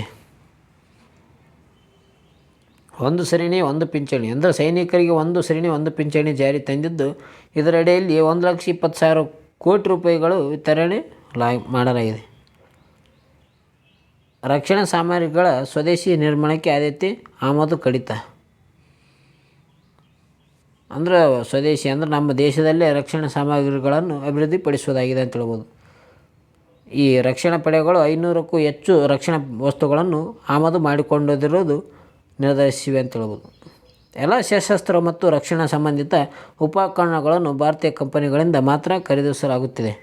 ಅಂದರೆ ಭಾರತದಲ್ಲೇ ಖರೀದಿ ಮಾಡಿ ಭಾರತದಲ್ಲೇ ಈ ರಕ್ಷಣಾ ವ್ಯವಸ್ಥೆಯನ್ನು ಅಭಿವೃದ್ಧಿಪಡಿಸಿದರೆ ಈ ಭಾರತ ದೇಶಕ್ಕೆ ಹೆಚ್ಚಿನ ಲಾಭವನ್ನು ಪಡೆಯಬಹುದಾಗಿದೆ. ವಿದೇಶದಿಂದ ತರುವ ಆಮದು ಕಡಿತ ಮಾಡಲಾಗಿದೆ. ಸ್ಟಾರ್ಟಪ್ ಇಂಡಿಯಾಕ್ಕೆ ಉತ್ತೇಜನ ಕೂಡ ನೀಡಲಾಗಿದೆ. ನೂತನ ರಾಷ್ಟ್ರೀಯ ಶಿಕ್ಷಣ ನೀತಿ ಆಗಿರ್ಬೋದು. ಈ PDF ಅನ್ನು ಇದು ಟೆಲಿಗ್ರಾಮ್ನಲ್ಲಿ ಹಾಕ್ತೀನಿ ನೋಡಿಕೊಳ್ಳಿ. ಟೆಲಿಗ್ರಾಮ್ಗೆ ಯಾರು ಜಾಯ್ನ್ ಆಗಿರೋ ಅವರು ಡಿಸ್ಕ್ರಿಪ್ಷನ್ನಲ್ಲಿ ಲಿಂಕ್ ಇದೆ, ಹೋಗಿ ಜಾಯ್ನ್ ಆಗಿ. ಮೇರಾ ಯುವ ಭಾರತ್ ಅಭಿಯಾನ ಕೂಡ ನಡೆಸಲಾಗಿದೆ. ಅಂದರೆ ಯುವಕರಲ್ಲಿ ಭಾಗವಹಿಸುವಿಕೆಯನ್ನು ಮತ್ತಷ್ಟು ಹೆಚ್ಚಿಸಲು ನನ್ನ ಸರ್ಕಾರವು ಮೇರಾ ಯುವ ಭಾರತ್ ಅಂದರೆ ಮೈ ಭಾರತ್ ಅಭಿಯಾನವನ್ನು ಪ್ರಾರಂಭಿಸಿದೆ ಅಂತ ಹೇಳ್ಬೋದು. 2036ಕ್ಕೆ ಒಲಿಂಪಿಕ್ಸ್ ಕ್ರೀಡಾಕೂಟದ ಭಾರತದಲ್ಲಿ ಆಯೋಜನೆ. ಅಂದರೆ 2036 ವೇಳೆಗೆ ಈ ಒಲಿಂಪಿಕ್ಸ್ ಕ್ರೀಡಾಕೂಟವನ್ನು ಭಾರತದಲ್ಲಿ ನಡೆಸಬೇಕೆಂದು ಈ ಅಂತಾರಾಷ್ಟ್ರೀಯ ಒಲಿಂಪಿಕ್ ಸಮಿತಿಯಿಂದ ಅನುಮತಿ ಪಡೆಯಲು ಸಿದ್ಧತೆಯನ್ನು ಕೂಡ ನಡೆಸ್ತಿದೆ ಅಂತ ಹೇಳ್ಬೋದು. ಪೌರತ್ವ ತಿದ್ದುಪಡಿ ಕಾಯ್ದೆ ಆಗಿರ್ಬೋದು. ಇದು ಪಾಕಿಸ್ತಾನ, ಅಫ್ಘಾನಿಸ್ತಾನ, ಬಾಂಗ್ಲಾದೇಶದ ಅಲ್ಪಸಂಖ್ಯಾತರಿಗೆ 2014 ಡಿಸೆಂಬರ್ 31 ಒಳಗೆ ಭಾರತಕ್ಕೆ ವಲಸೆ ಬಂದ ಹಿಂದೂ, ಬೌದ್ಧ, ಜೈನ, ಪಾರ್ಸಿ, ಕ್ರಿಶ್ಚಿಯನ್, ಸಿಖ್ ಧರ್ಮದವರಿಗೆ ಪೌರತ್ವ ನೀಡಲು ಪ್ರಾರಂಭಿಸಿದೆ ಅಂತ ಹೇಳ್ಬೋದು ಕೇಂದ್ರ ಸರ್ಕಾರ. ಅದೇ ರೀತಿಯಾಗಿ ಈ ನಳಂದ ವಿಶ್ವವಿದ್ಯಾಲಯದ ನೂತನ ಕ್ಯಾಂಪಸ್ಸನ್ನು ಕೂಡ ಮಾಡಲಾಗಿದೆ. ಜನಜಾತಿಯ ಗೌರವ ದಿವಸವನ್ನು ಕೂಡ ಆಚರಣೆ ಮಾಡಲಾಗುತ್ತಿದೆ. ಅಂದರೆ ಬಿರ್ಸಾ ಮುಂಡಾರವರ ಜನ್ಮದಿನವಾದ ಈಗ ಜನ್ಮದಿನ 150 ವರ್ಷ ಆಗಿದೆ. ಅದರ ಸಲುವಾಗಿ ಅವರ ಜನಜಾತಿಯ ಗೌರವ ದಿವಸ ಎಂದು ಆಚರಣೆ ಪ್ರಾರಂಭಿಸಲಾಗಿದೆ ಅಂತ ಹೇಳ್ಬೋದು. ಯಾರ್ದು? ಬಿರ್ಸಾ ಮುಂಡಾ ಅವ್ರದ್ದು. ಅದೇ ರೀತಿ ಗುರುನಾನಕ್ ದೇವ್ ಜಿ ಅವರ 550ನೇ ಪ್ರಕಾಶ ಪರ್ವ ಕೂಡ ನಡೆದಿದೆ. ಭಾರತದ ಗಣರಾಜ್ಯವಾಗಿ 75 ವರ್ಷ ಆಚರಣೆ ಕೂಡ ನಡೆಯಲಾಗುತ್ತದೆ. ಅಂದರೆ 2025 ಜನವರಿ 26ಕ್ಕೆ ಭಾರತ ಗಣರಾಜ್ಯವಾಗಿ 75 ವರ್ಷಗಳು ಪೂರೈಸಲಿವೆ. ತುರ್ತು ಪರಿಸ್ಥಿತಿ ಮಾಡಿ 50 ವರ್ಷಗಳು ಆಗಿವೆ ಅಂತ ಹೇಳ್ಬೋದು. ಅಂದರೆ 1975 ಜೂನ್ 25ರಂದು ತುರ್ತು ಪರಿಸ್ಥಿತಿ ಏರಲಾಗುತ್ತದೆ. ಈ ಸಂವಿಧಾನದ ಮೇಲಿನ ನೇರ ದಾಳಿಯ ಅತಿ ದೊಡ್ಡ ಮತ್ತು ಕರಾಳ ಅಧ್ಯಾಯವಾಗಿದೆ ಎಂದು ಈ 50 ವರ್ಷ ಆಗಿದೆ ಎಂದು ಇತ್ತೀಚೆಗೆ ಏನು ಮಾಡಿದೆ ಅಂದರೆ ಆ ದಿನವನ್ನು ಕರಾಳ ದಿನವೆಂದು ಹೇಳಲಾಗಿದೆ. ಅಂದರೆ ಜೂನ್ 25 ರಾಷ್ಟ್ರೀಯ ಕರಾಳ ದಿನ ಎಂದು ಅಮಿತ್ ಶಾ ಅವರು ಘೋಷಣೆ ಮಾಡಿದ್ದಾರೆ. ನವೆಂಬರ್ 26 ಸಂವಿಧಾನದ ದಿನವಾಗಿದೆ ಅಂತ ಹೇಳ್ಬೋದು. 370ನೇ ವಿಧಿ ರದ್ದತಿ. ಇದು ಜಮ್ಮು ಕಾಶ್ಮೀರಕ್ಕೆ ಸಂಬಂಧಿಸಿತ್ತು. ಈಗ ಅದನ್ನು ರದ್ದತಿ ಮಾಡಲಾಗಿದೆ. 2047ಕ್ಕೆ ಸ್ವಾತಂತ್ರ್ಯದ 100ನೇ ವರ್ಷಾಚರಣೆ. ಅಂದರೆ 2047ಕ್ಕೆ 100ನೇ ವರ್ಷಾಚರಣೆ ಆಗ್ತದೆ ಅಂತ ಹೇಳ್ಬೋದು ನಮಗೆ ಸ್ವಾತಂತ್ರ್ಯ ಸಿಕ್ಕಿ. ಅದೇ ರೀತಿಯಾಗಿ ಸಬ್ಕಾ ಸಾಥ್ ಸಬ್ಕಾ ವಿಕಾಸ್ ಇರ್ಬೋದು. ಇದು ಭಾರತ ಇಂಡೋ ಪೆಸಿಫಿಕ್ ಪ್ರದೇಶ ದೇಶದೊಂದಿಗೆ ಸಹಕಾರ ಹೆಚ್ಚಿಸಲಾಗುತ್ತಾ ಹೊಂದಿದೆ. ಇದು ಭಾರತದ ದೂರದೃಷ್ಟಿಯಿಂದಾಗಿ ಭಾರತ, ಮಧ್ಯಪ್ರಾಚ್ಯ, ಯುರೋಪ್ ನಡುವಿನ ಆರ್ಥಿಕ ಕಾರಿಡಾರ್ಗೆ ರೂಪರೇಷೆ ನೀಡಿದೆ ಅಂತ ಹೇಳ್ಬೋದು. ಲೋಕಸಭೆ ಸದಸ್ಯರಾಗಿ ಆಯ್ಕೆಯಾದವರು ಕೂಡ ತಮ್ಮ ವಿಧಾನಸಭಾ ಸ್ಥಾನಗಳಿಗೆ ರಾಜೀನಾಮೆ ನೀಡುವುದರ ಬಗ್ಗೆ ಕೂಡ ನಡೆಸಲಾಗಿದೆ ಅಂತ ಹೇಳ್ಬೋದು. ವಿಧಿ 101(2) ರಲ್ಲಿ ಯಾರೇ ವ್ಯಕ್ತಿಯು ಸಂಸತ್ತು ಮತ್ತು ಒಂದು ರಾಜ್ಯದ ವಿಧಾನಮಂಡಲದ 2 ಏಕಕಾಲದಲ್ಲಿ ಸದಸ್ಯನಾಗತಕ್ಕದ್ದಲ್ಲ ಮತ್ತು 2 ಸದನಕ್ಕೆ ಸದಸ್ಯನಾಗಿದ್ದರೆ ನಿಗದಿತ ಅವಧಿಯೊಳಗೆ ರಾಜ್ಯ ವಿಧಾನಮಂಡಲದ ತಮ್ಮ ಸ್ಥಾನಕ್ಕೆ ರಾಜೀನಾಮೆ ನೀಡಬೇಕು. ಅಂದರೆ ಒಬ್ಬ ವ್ಯಕ್ತಿ 2 ಅಂದರೆ ವಿಧಾನಸಭೆ ಆಗಿರ್ಬೋದು ಮತ್ತು ಸಂಸತ್ತಿನಲ್ಲಿ 2 ರೀತಿಯಲ್ಲಿ ಇವನು ಭಾಗವಹಿಸೋಂಗಿಲ್ಲ. ಒಂದಲ್ಲಿ ಎಲ್ಲರದ್ದು ಗೆದ್ದಂದರೆ ಒಂದಕ್ಕೆ ರಾಜೀನಾಮೆ ನೀಡಬೇಕಂತ ಹೇಳ್ಬೋದು ನಾವು. ಅದರ ಜೊತೆಗೆ ಭಾರತ ಮೊದಲ AI ವಿಶ್ವವಿದ್ಯಾಲಯಕ್ಕೆ ಕುಲಪತಿಯಾಗಿ ಸುಮನ್ ಮಾಕ್ ನೇಮಕವಾಗಿದ್ದಾರೆ. ಯಾರು? ಸುಮನ್ ಮಾಕ್. ಅಂದರೆ ಭಾರತ ಮೊಟ್ಟ ಮೊದಲ ಕೃತಕ ಬುದ್ಧಿಮತ್ತೆ ವಿಶ್ವವಿದ್ಯಾಲಯದ ಯೂನಿವರ್ಸಿಟಿ AI ಯೂನಿವರ್ಸಿಟಿಗೆ ಅಂತಾರಾಷ್ಟ್ರೀಯ ಕಾರ್ಯನಿಪುಣ ಆಗಿರುವ ಈ ಸುಮನ್ ಮಾಕ್ರವರು, ಇವರು ಸುಮನ್ ಮಾಕ್ರನ್ನು ಸೈಮನ್ ಮಾಕ್ರ ಎಂದು ಕೂಡ ಕರೀತಾರೆ. ಇವರು ನೇಮಕ ಆಗಿದ್ದಾರೆ ಅಂತ ಹೇಳ್ಬೋದು. ಭಾರತ ಮೊದಲ ಕೃತಕ ಬುದ್ಧಿಮತ್ತೆ ವಿಶ್ವವಿದ್ಯಾಲಯ ಯೂನಿವರ್ಸಲ್ AI ವಿಶ್ವವಿದ್ಯಾಲಯ. ಇದೊಂದು ಖಾಸಗಿ ವಿಶ್ವವಿದ್ಯಾಲಯ ಆಗಿದೆ. ಮಹಾರಾಷ್ಟ್ರದ ಮುಂಬೈನಲ್ಲಿದೆ ಅಂತ ಹೇಳ್ಬೋದು. ಇದು ಕೃತಕ ಬುದ್ಧಿಮತ್ತೆಗೆ ಸಂಬಂಧಿಸಿದ ಕೋರ್ಸ್ಗಳನ್ನು ನೀಡಲಾಗುತ್ತದೆ. 2009ರಲ್ಲಿ ಈ ವಿಶ್ವವಿದ್ಯಾಲಯವನ್ನು ಸ್ಥಾಪಿಸಲಾಗಿದೆ. ಇದರ ಧ್ಯೇಯವಾಕ್ಯ ದ ಫ್ಯೂಚರ್ ಈಸ್ ಏರ್ ಅಂತ ಹೇಳ್ಬೋದು. ಕೈಗಾಣುದಸ್ತ್ ಜಾರಿ ಜವಾಬ್ದಾರಿ ಹೊತ್ತ MEIL ಈ ಕೈಗಾಣುವಿದ್ಯುತ್ ಸ್ಥಾವರವನ್ನು ಇದು ಜವಾಬ್ದಾರಿಯನ್ನು ಒದಗಿಸಲಾಗಿದೆ. ಇದಕ್ಕೆ MEIR nuclear power corporation of India NPCIL ಶುದ್ಧ ಮತ್ತು ಸಂರಕ್ಷಿತ ಅಣು ವಿದ್ಯುತ್ ಉತ್ಪಾದನೆಯಲ್ಲಿ ಮಹತ್ವದ ಹೆಜ್ಜೆ ಇರಿಸಿದೆ ಅಂತ ಹೇಳ್ಬೋದು. ಸಂಜನಾ ಠಾಕೂರ್ ಅವರ ಐಶ್ವರ್ಯ ರೈ ಎಂಬ ಸಣ್ಣ ಕಥೆಗೆ 2024ನೇ ಸಾಲಿನ ಕಾಮನ್ವೆಲ್ತ್ ಶಾರ್ಟ್ ಸ್ಟೋರಿ ಪ್ರಶಸ್ತಿಯನ್ನು ನೀಡಲಾಗಿದೆ. ಯಾರಿಗೆ? ಐಶ್ವರ್ಯ ರೈ ಅವರಿಗೆ ಅಂತ ಹೇಳ್ಬೋದು. ಐಶ್ವರ್ಯ ರೈ ಅವರಿಗೆ ಸಣ್ಣ ಕಥೆ 2024ನೇ ಸಾಲಿನ ಕಾಮನ್ವೆಲ್ತ್ ಶಾರ್ಟ್ ಸ್ಟೋರಿ ಪ್ರಶಸ್ತಿ ಲಭಿಸಿದೆ ಅಂತ ಹೇಳ್ಬೋದು. ಅದೇ ರೀತಿಯಾಗಿ ಮಿನಿ ಮಿಸ್ ವರ್ಲ್ಡ್ ಕಿರೀಟವನ್ನು ಇತ್ತೀಚೆಗೆ ಧರಿಸಿದವರು ಯಾರಪ್ಪ ಅಂತಂದರೆ ಶ್ರುತಿ ಹೆಗ್ಡೆ. ಇವರು ಹುಬ್ಬಳ್ಳಿದವರಾಗಿದ್ದಾರೆ ಅಂತ ಹೇಳ್ಬೋದು. ಶಿರಸಿ ತಾಲೂಕಿನ ಮಂಡಿ ಗೆಸರ ಮೂಲದ ಹುಬ್ಬಳ್ಳಿ ಯುವತಿಯಾಗಿರುವ ಶ್ರುತಿ ಹೆಗ್ಡೆ ಅವರು ಈ ಅಮೆರಿಕದ ನಡೆದ ಮಿನಿ ವಿಶ್ವ ಸುಂದರಿ ಸ್ಪರ್ಧೆಯಲ್ಲಿ ಭಾಗವಹಿಸಿ ವಿಜೇತರಾಗಿದ್ದಾರೆ ಅಂತ ಹೇಳ್ಬೋದು. ಇವರು 2018ರ ಮಿಸ್ ಕರ್ನಾಟಕ ರನ್ನರ್ ಅಪ್ ಮತ್ತು ಮಿಸ್ ಇಂಡಿಯಾ ವಿಜೇತರಾಗಿದ್ದರು. 2023ರಲ್ಲಿ ಮಿಸ್ ಏಷ್ಯಾ ಇಂಟರ್ನ್ಯಾಷನಲ್ ಪ್ರಶಸ್ತಿಯನ್ನು ಕೂಡ ಇವರು ಗೆದ್ದಿದ್ದಾರೆ. ಅದೇ ರೀತಿಯಾಗಿ ವಿಶ್ವ ದಾಖಲೆ ನಿರ್ಮಿಸಿದ ಯಕ್ಷಗಾನ ಕಲಾವಿದೆ ತುಳಸಿ ಹೆಗ್ಡೆ. ಉತ್ತರ ಕನ್ನಡ ಜಿಲ್ಲೆಯ ಶಿರ್ಸಿ ಮೂಲದ ತುಳಸಿ ಹೆಗ್ಡೆ ಅವರು ಲಂಡನ್ನ ಪ್ರತಿಷ್ಠಿತ ವರ್ಲ್ಡ್ ರೆಕಾರ್ಡ್ ಸಂಸ್ಥೆಯ ವಿಶ್ವ ದಾಖಲೆ ಪಟ್ಟಿಯಲ್ಲಿ ಸ್ಥಾನ ಗಳಿಸಿದ್ದಾರೆ ಅಂತ ಹೇಳ್ಬೋದು. ವಿಶ್ವಶಾಂತಿಗಾಗಿ ಕಳೆದ 5.5 ವರ್ಷಗಳಿಂದ ಯಕ್ಷಗಾನ ಕಲಾ ಪ್ರಕಾರದ 9 ಸರಣಿ ನೃತ್ಯಗಳನ್ನು ಇವರು ಪ್ರದರ್ಶಿಸಲಾಗುತ್ತಿದೆ. ಇವರು ಮಕ್ಕಳ ವಿಭಾಗದಲ್ಲಿ ದಾಖಲೆಯನ್ನು ಹೊಂದಿದ್ದಾರೆ. ತುಳಸಿ ಹೆಗ್ಡೆ ಪ್ರಸ್ತುತ ಇಂಡಿಯಾ ಬುಕ್ ಆಫ್ ರೆಕಾರ್ಡ್ನಲ್ಲಿ ಸ್ಥಾನ ಗಳಿಸಿದ್ದಾರೆ. ಕರ್ನಾಟಕ ಬಾಲ ವಿಕಾಸ ಅಕಾಡೆಮಿಯ ರಾಜ್ಯ ಮಟ್ಟದ ಬಾಲ ಗೌರವ ಪ್ರಶಸ್ತಿ ಕೂಡ ಇವರಿಗೆ ನೀಡಲಾಗಿದೆ ಅಂತ ಹೇಳ್ಬೋದು. ಯಾರಿಗೆ? ತುಳಸಿದಾಸ್. ಇವರು ಇತ್ತೀಚೆಗೆ ಏನು ಮಾಡಿದ್ದಾರೆ ಅಂದರೆ ವಿಶ್ವ ದಾಖಲೆ ಯಕ್ಷಗಾನದಲ್ಲಿ ವಿಶ್ವ ದಾಖಲೆಯನ್ನು ನಿರ್ಮಿಸಿದ್ದಾರೆ. ಅದೇ ರೀತಿಯಾಗಿ ಮಿನಿ ಮಿಸ್ ವರ್ಲ್ಡ್ ಕಿರೀಟವನ್ನು ಧರಿಸಿದವರು ಶ್ರುತಿ ಹೆಗ್ಡೆ.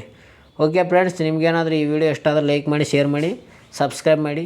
ಅದೇ ರೀತಿಯಾಗಿ ಟೆಲಿಗ್ರಾಮ್ ಗ್ರೂಪ್ ಯಾರು ಜಾಯ್ನ್ ಆಗಿಲ್ಲವೋ ಎಲ್ಲರೂ ಜಾಯ್ನ್ ಆಗಿ.